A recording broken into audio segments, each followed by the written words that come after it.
Hello बच्चों, welcome to our channel Royal classes.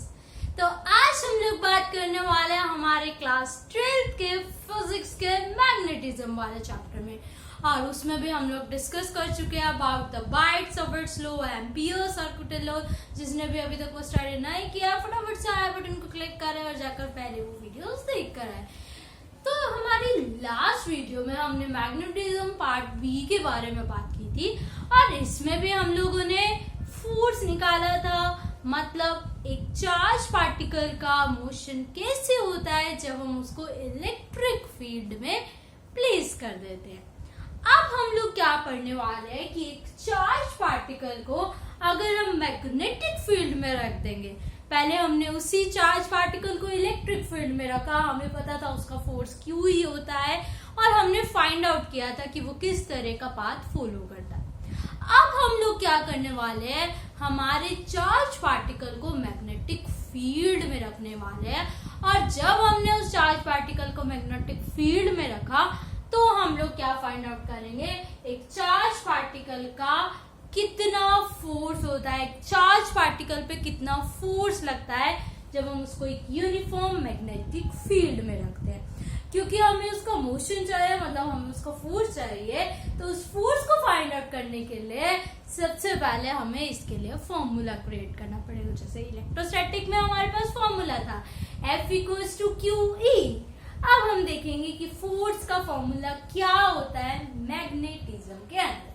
Okay, तो start करते हैं हमारा आज का वीडियो को स्टार्ट करने से पहले जिसने भी अभी तक चैनल को सब्सक्राइब नहीं किया उसने चैनल को सब्सक्राइब करना, और साथ ही साथ लाइक बटन को हिट करना बिल्कुल भी नहीं भूलना। तो देखिए, सबसे पहली बात हमने बोला, लेट कर लिया कि एक चार्ज पार्टिकल है, लेट एनी चार्ज पार्टिकल, ठीक है, और वो चार्ज पार्टिकल क्या है हमारे पास, Q है, which is moving in a magnetic field, जो एक मैग्नेटिक फील्ड में मूव कर रहा है with velocity v making an angle theta.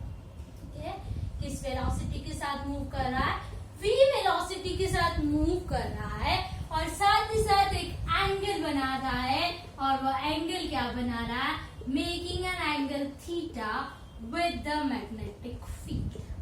Magnetic field के साथ वो एक एंगल बना रहा है। तो अब हमें देखना है इसके ऊपर जो फोर्स लगा है वो फोर्स क्या लगा है।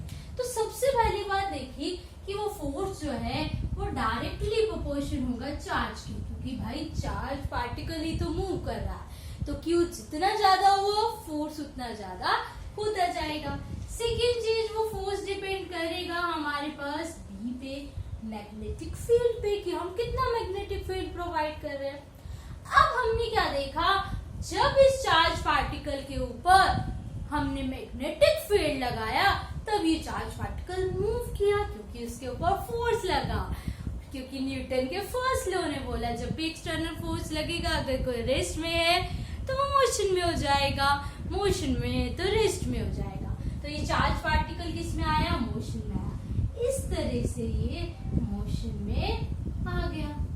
तो इसका जो दो कंपोनेंट थे, क्योंकि जैसा ये एंगल बनता है हम लोग रिजॉल्व करते हैं, तो v एंगल से थीटा एंगल से रिजॉल्व हुआ v cos theta and v sin theta.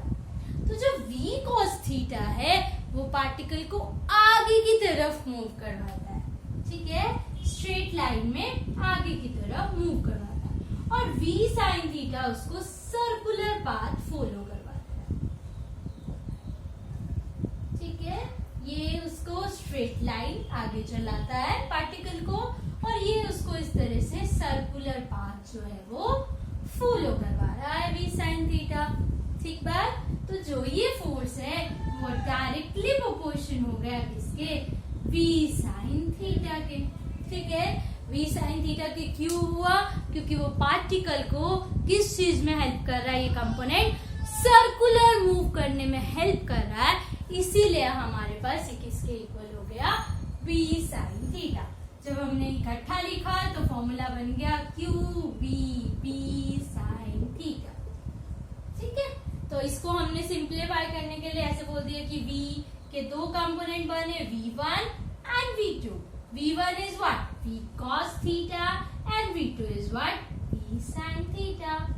ठीक है, आपने रिजॉल्व करके लिख दिया। तो force is equals to directly proportional to QV2B, क्योंकि V sin theta is V2। Directly proportional हटता है तो हमेशा कांस्टेंट आता है कि QV2B। So force in magnetic field हमने फाइंड आउट कर दिया। नेट K इज 1, कांस्टेंट को 1 ले लिया। QV2B या फिर QVB sin थीटा हमने क्या निकाल दिया, क्योंकि V और B में एंगल बन रहा था तो हमारे पास force due to uniform magnetic field आ गया। QV क्रॉस B इसको बोलो, VB sin थीटा बोलो, QV2B बोलो, वो सब हमारी मर्जी है। ठीक है, किसी भी चार्ज पार्टिकल को अगर मैग्नेटिक फील्ड में लगाना है तो उसके ऊपर फोर्स कितना लग रहा है, QVB sin थीटा। और इलेक्ट्रोस्टैटिक में फोर्स क्या लगता था, QE।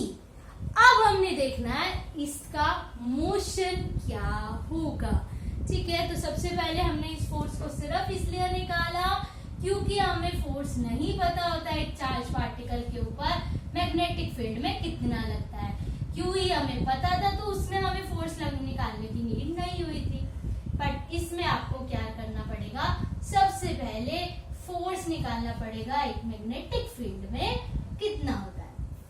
अब इसी फोर्स की हेल्प से हम लोग क्या निकाल देंगे कि एक चार्ज पार्टिकल का मोशन क्या होता है। ठीक है, तो उस चार्ज पार्टिकल के मोशन को निकालने के लिए सबसे पहले हमने देखा कि अगर पार्टिकल इसी के जो फोर्स हमने निकाला उसी फोर्स के कुछ स्पेशल केसेस क्या हुए, फॉर्मूला आया QVB sin थीटा। ठीक है, तो स्पेशल केसेस में क्या कहा, फर्स्ट स्पेशल केस आया if V and B are in same direction, जिस साइड मैग्नेटिक फील्ड की डायरेक्शन है उसी डायरेक्शन में अगर पार्टिकल मूव कर रहा है तब क्या होगा, they are in same direction. If they are in same direction then we will know theta is 0, है ना। तो theta 0 तो क्या आ जाएगी value, F equals to QVB sin 0 and sin 0 as we know it is 0। Answer आ गया।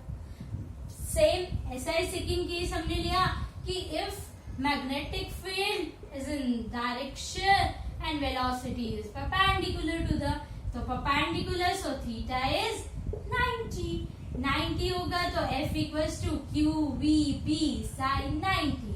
sin 90 is what, 1। तो force क्या होगा उस टाइम पे, मैक्सिमम होगा और कितना होगा, QVB होगा जब हमारे पास डायरेक्शन क्या है, परपेंडिकुलर रीजन। थर्ड केस में कहते हैं कि मैग्नेटिक फील्ड की डायरेक्शन इस साइड है और पार्टिकल मूव कर रहा है आपका अपोजिट साइड में।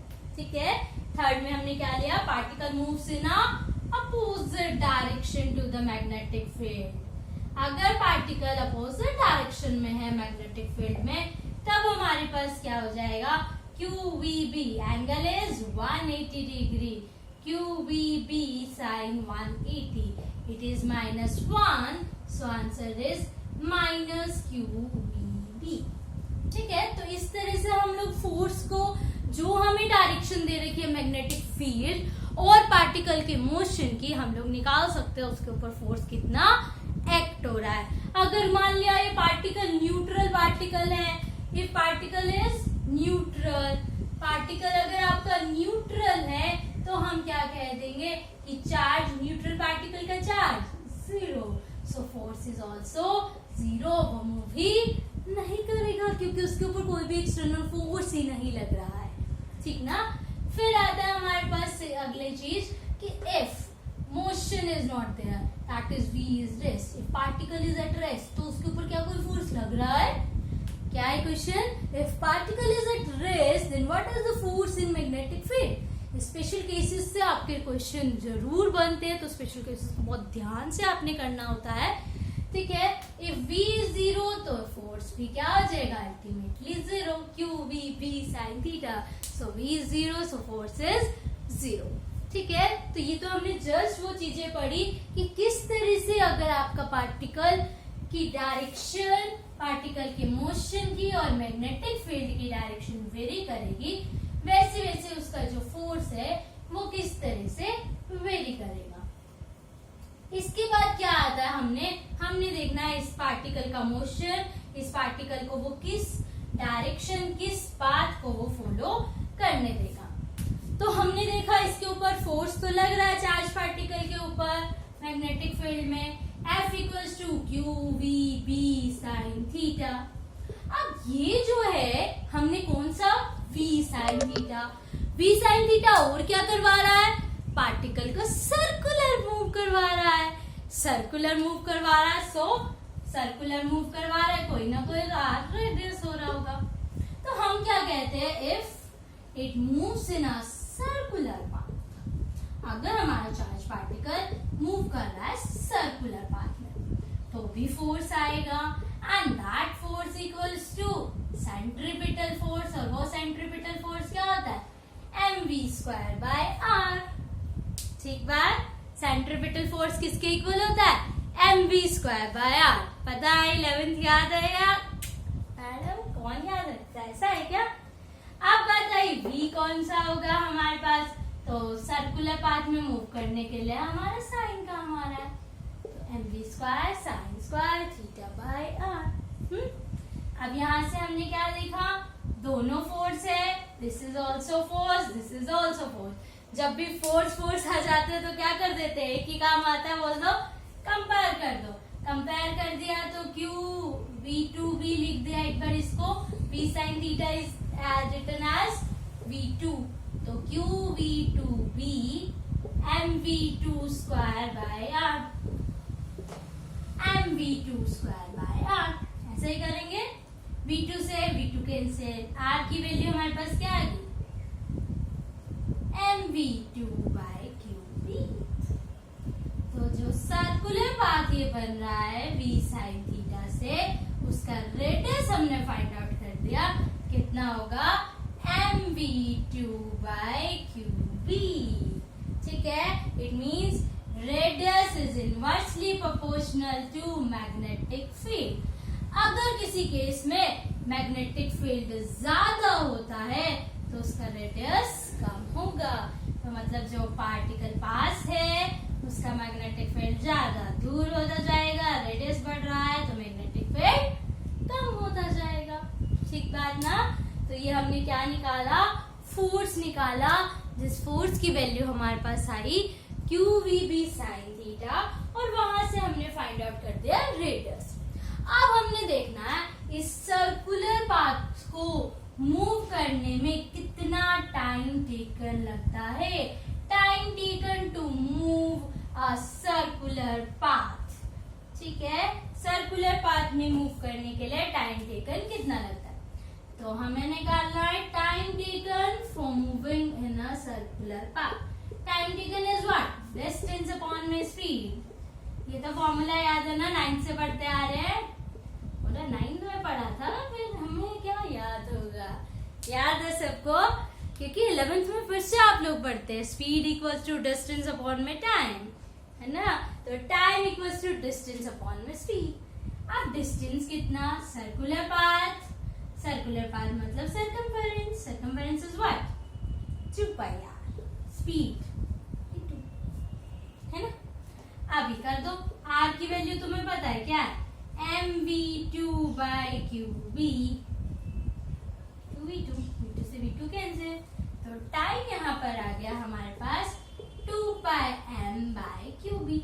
It means it is time is independent on the distance, time is independent to the velocity। Time depend ही नहीं करती है, टाइम एक क्या है, कांस्टेंट क्वांटिटी है यहाँ पर। इसी की अगर हम फ्रीक्वेंसी की बात करें तो फ्रीक्वेंसी हमें निकालनी आती है, क्या होती है frequency, nu equals to 1/t, so value is qb upon में 2πm। frequency of a particle in a uniform magnetic field। पहले हम लोगों ने टाइम निकाला, टाइम भी इंडिपेंडेंट है, टाइम डिपेंड नहीं कर रहा है फिर हमने फ्रीक्वेंसी निकाली, फ्रीक्वेंसी भी डिपेंड नहीं कर रही है। v2 sin थीटा उसको सर्कुलर पाथ में मूव करवाने में हेल्प कर रहा है। v2 that is v sin theta component particle को मूव करवा रहा है सर्कुलर, whereas v1 उसी पार्टिकल को मूव करवा रहा है स्ट्रेट लाइन में। पर हमें तो दोनों का कॉम्बिनेशन देखना है, तो जब ये कॉम्बिनेशन देखा तो इस पाथ को हम क्या नाम देते हैं, ऐसे स्ट्रेट भी हो रहा है, रेडियस भी बन रहा है, तो इस पाथ को बोला जाता है हेलिकल पाथ। ठीक है, इस तरह से ये हेलिक्स बन रहे हैं, तो इस पाथ को क्या बोला जाता है, हेलिकल पाथ। तो एक चार्ज पार्टिकल को जब आप मैग्नेटिक फील्ड में रख देते हैं तो उसके ऊपर जो फोर्स लग रहा है वो लग रहा है QVB sin थीटा, और उसी फोर्स की वजह से हमारा चार्ज पार्टिकल मूव करता है in a helical path. Helical path having some radius, तो पार्टिकल मूव करता गया और इस तरह से हमने किसको फाइंड आउट कर दिया, motion of a charge particle in magnetic field. ठीक है, तो ये था हमारा आज का कंसेप्ट। सबसे पहले हमने पढ़ा motion of a charge particle in uniform electric field, अब पढ़ा हमने motion of a charge particle in uniform magnetic field. Okay, तो इलेक्ट्रिक फील्ड में हमारा पैराबोलिक पाथ होगा, मैग्नेटिक फील्ड में हेलिकल पाथ होगा। इसके बाद हम देखेंगे कि हमारे चार्ज पार्टिकल किस तरह से एक डिवाइस में लगकर एक्सेलरेट होता है, तो उसको देखने के लिए चैनल को लाइक शेयर एंड सब्सक्राइब करना बिल्कुल भी ना भूले। Thank you.